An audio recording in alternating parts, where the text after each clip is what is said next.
It was one of those nights at Chase Center when basketball didn't feel like a game. It felt like destiny testing the limits of belief. The Golden State Warriors, a team many had written off as aging, inconsistent, and past their prime, stood face to face with the reigning Western Conference powerhouse, the Denver Nuggets. Under the bright lights, in front of a roaring San Francisco crowd, the Warriors reminded everyone why dynasties don't die quietly. This was not just a win, it was a statement, a declaration that Golden State's fire still burns, deep, bright, and unstoppable. From the opening tip, the energy was electric. Stephen Curry, the heartbeat of this franchise, came out with that familiar look, calm eyes, tight jaw, and a quiet fury beneath his smile. The first quarter started fast, with the Nuggets' precision offense slicing through early defensive rotations. Nikola Jokic, the two-time MVP, orchestrated Denver's attack like a maestro, dishing passes with surgical accuracy. Jamal Murray danced around screens, pulling up from mid-range with the confidence of a veteran assassin. But the Warriors were not backing down. Al Horford, the seasoned addition that fans had questioned, proved his worth early, anchoring the paint, boxing out Jokic, and making the kind of smart plays that don't always make the highlight reels but win games. Jonathan Kuminga, the young gun, was a spark plug off the bench. His energy was contagious. Every rebound, every fast break dunk felt like a message. The new generation of Warriors is ready. The first half turned into a slugfest, lead changes piling up, both teams trading baskets and momentum like heavyweight fighters. Curry hit deep threes, Murray answered. Jokic bullied his way inside, Horford countered with poise. The crowd could feel it. This was shaping up to be a classic. By halftime, the scoreboard barely separated the two sides. The Warriors went into the locker room trailing by just 3, but the confidence was palpable. Inside the tunnel, Curry spoke softly to his teammates, his voice low but commanding. "Stay poised. We play our game." Klay Thompson, no longer the same sharpshooter from years ago but still a veteran voice, nodded in agreement. Draymond Green, the emotional leader, pounded his chest, rallying his brothers for what he knew would be a war in the second half. The third quarter exploded into chaos. Denver went on a 10-0 run, punishing every defensive lapse. Jokic found Gordon for backdoor cuts, and Murray hit a ridiculous fadeaway over Peyton II that silenced the arena. Steve Kerr called timeout. The Warriors huddled, breathing hard, faces drenched in sweat. Then came the switch. Golden State adjusted defensively, throwing mixed coverages at Jokic, forcing turnovers, speeding up the tempo. And just like that, the momentum flipped. Curry hit back-to-back threes, vintage form, the kind of shots that make you shake your head and laugh because they're impossible, yet inevitable. The Crow. As the fourth quarter began, the tension was unbearable. Every possession mattered. Kuminga was everywhere, attacking, defending, diving for loose balls. Horford hit a clutch corner three that gave Golden State a 4-point lead with 2 minutes to go. But the Nuggets are champions for a reason. Jokic, calm as ever, hit a hook shot, then assisted Murray for a game-tying jumper. Time ticked down, 15 seconds left, Warriors ball. Curry held it at the top, isolation, crossed over, step back three, rims out. The buzzer sounded. Overtime. The first overtime was a masterpiece of exhaustion and willpower. Both teams running on fumes but refusing to give an inch. Curry hit a floater, Jokic answered with a spinning layup, Murray buried a tough jumper in transition. Then came the moment. With 12 seconds left, Warriors up 2, Jokic got the ball in the post, spun baseline, and scored over Horford to tie it again. Double overtime. The arena could barely breathe. In the second overtime, it was all heart. Curry was gassed, yet his legs found strength where logic said there was none. Kuminga turned into a beast, driving past Gordon, finishing through contact. The Nuggets, visibly tired, struggled to keep pace. Butler, the mid-season pickup many doubted, hit a massive three from the wing that sent the crowd into madness. Warriors led by 5.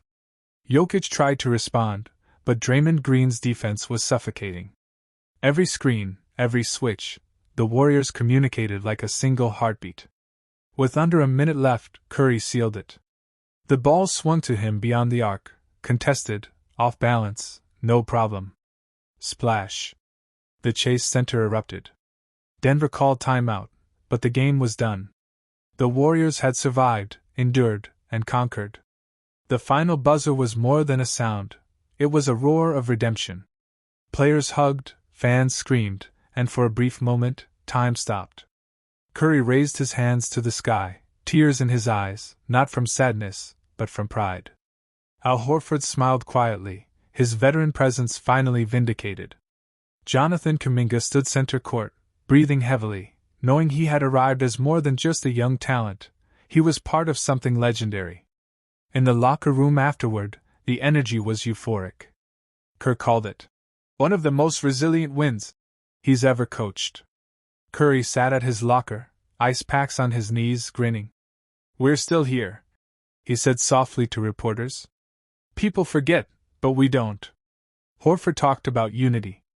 "It's not about who scores, it's about trust." Kuminga, barely able to contain his smile, said, "I just did what the team needed." Across the hallway, Denver's room was silent. Jokic spoke calmly. "They were better tonight. We'll see them again." Murray just nodded, eyes fixed on the floor. Outside, San Francisco was alive. Fans poured into the streets chanting, "Let's go Warriors!" The energy felt like 2015 again, that same spark, that same belief. Social media exploded. Analysts who had doubted Golden State. Every trade is more than numbers, it's chemistry. Inside the Warriors' locker room, relationships have long defined success. The strength in numbers mantra wasn't marketing, it was oxygen. Kerr's squads thrived because egos dissolved into movement. The ball found the open man, the system rewarded patience, and the joy of play became contagious. But joy has been harder to find lately. The tension between old and new, veterans chasing one more title, youngsters demanding larger roles, has created an invisible divide. Kuminga, once heralded as the bridge to the future, has voiced frustration about minutes and usage. He wants touches, the veterans want trust. Enter Tyler Herro, whose confidence borders on defiance.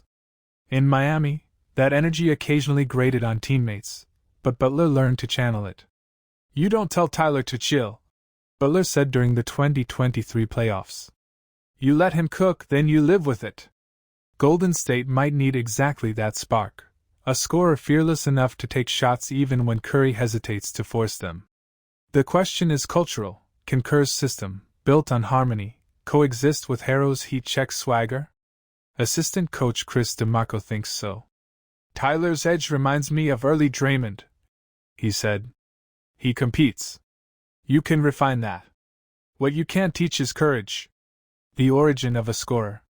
To understand why the Warriors covet him, you trace Herro's path back to Wisconsin, a snow-dusted suburb outside Milwaukee where he first practiced shooting in a backyard rim nailed to a garage. His story, as ESPN chronicled in 2020, began with rejection. He once committed to Wisconsin before flipping to Kentucky, facing backlash from hometown fans. He responded by torching opponents with poise that belied his age. At Kentucky, John Calipari let him experiment. "He wasn't scared of the lights," Calipari recalled. "That's what I remember. Big moments didn't shrink him." Miami drafted him 13th overall in 2019, and by his rookie postseason he was already a folk hero, strutting down the bubble sidelines with a snarl after hitting dagger threes. Herro's personality, part Midwestern grit, part Miami flash, has always divided observers. Supporters call him fearless, critics call him cocky. To Golden State, that duality may be appealing. For a team once defined by confidence, from Curry's shimmy to Thompson's silent stoicism, Herro represents a generational echo of their own audacity. Jimmy Butler's shadow. Reuniting Butler and Herro would be one of the NBA's most fascinating experiments. Their relationship in Miami was complex, mutual respect wrapped in friction. Butler pushed Herro relentlessly, questioning his defense, testing his maturity. "He's got to earn it," Butler said in 2022, when asked about Herro starting. A year later, the two were laughing together after eliminating Boston again. Now imagine them sharing a locker room again, this time under Kerr's quieter authority. Butler's relentless work habits. Now imagine them sharing a locker room again, this time under Kerr's quieter authority. Butler's relentless work habits might lift the team's intensity. Harrow's shot creation could free him from constant ball-handling duties. For Curry, who often shoulders leadership by example rather than command, Butler's vocal edge could be both a blessing and a challenge. The three stars would need alignment: Curry's joy, Butler's ferocity, Harrow's ambition. If that triangle harmonizes, it could rival any big three in the league. Steph's calm, Jimmy's chaos, Tyler's confidence. An anonymous scout summarized. If they find rhythm, good luck stopping them. 9. Tactical implications. On the floor, the potential combinations tantalize tacticians. Kerr's offense is predicated on perpetual motion, screens, cuts, split actions that punish defensive indecision. Harrow's ability to handle and pick and rolls adds a dimension missing since Durant left, a secondary creator who can collapse defenses and hit shooters. Picture a sequence. Curry runs off a stagger screen on the weak side while Harrow initiates high pick and roll with Green. The defense hesitates. Switch and Curry is open, trap and Harrow finds Green short rolling to kick. It's basketball geometry, and Harrow adds new angles. Defensively, the fit is trickier. Harrow's lateral quickness is average, and opposing guards often target him. Kerr's system hides weaknesses through communication and help rotations, but it requires discipline. Butler's presence helps. His instinct to switch, rotate, and bark assignments could shield Harrow from mismatches. 10. The numbers behind the narrative. Analytics departments across the league have already modeled scenarios. According to Synergy data, Harrow generated 1.09 points per possession as a pick-and-roll ball handler last season, top 15% among guards. When paired with an elite shooter like Curry, simulations project that number could climb to 1.17, effectively turning Golden State into a top 5 offense again. From a spacing perspective, Harrow's 37.5% accuracy on contested threes forces defenders to stay glued, opening driving lanes for Butler and Curry. His pull-up mid-range game, once criticized, now ranks above league average, particularly from the right elbow. Salary cap analysts, however, note the downside. Golden State would owe roughly $285 million in total payroll and tax penalties if no contracts are shed. It's the cost of chasing greatness. Cap expert Bobby Marks said on ESPN's Hoop Collective. They can afford it, but they better win. It was one of those nights at Chase Center when basketball didn't feel like a game. It felt like destiny testing the limits of belief. The Golden State Warriors, a team many had written off as aging, inconsistent, and past their prime, stood face to face with the reigning Western Conference powerhouse, the Denver Nuggets. Under the bright lights, in front of a roaring San Francisco crowd, the Warriors reminded everyone why dynasties don't die quietly. This was not just a win, it was a statement, a declaration that Golden State's fire still burns, deep, bright, and unstoppable. From the opening tip, the energy was electric. Stephen Curry, the heartbeat of this franchise, came out with that familiar look, calm eyes, tight jaw, and a quiet fury beneath his smile. The first quarter started fast, with the Nuggets' precision offense slicing through early defensive rotations. Nikola Jokic, the two-time MVP, orchestrated Denver's attack like a maestro, dishing passes with surgical accuracy. Jamal Murray danced around screens, pulling up from mid-range with the confidence of a veteran assassin. But the Warriors were not backing down. Al Horford, the seasoned addition that fans had questioned, proved his worth early, anchoring the paint, boxing out Jokic, and making the kind of smart plays that don't always make the highlight reels but win games. Jonathan Kuminga, the young gun, was a spark plug off the bench. His energy was contagious.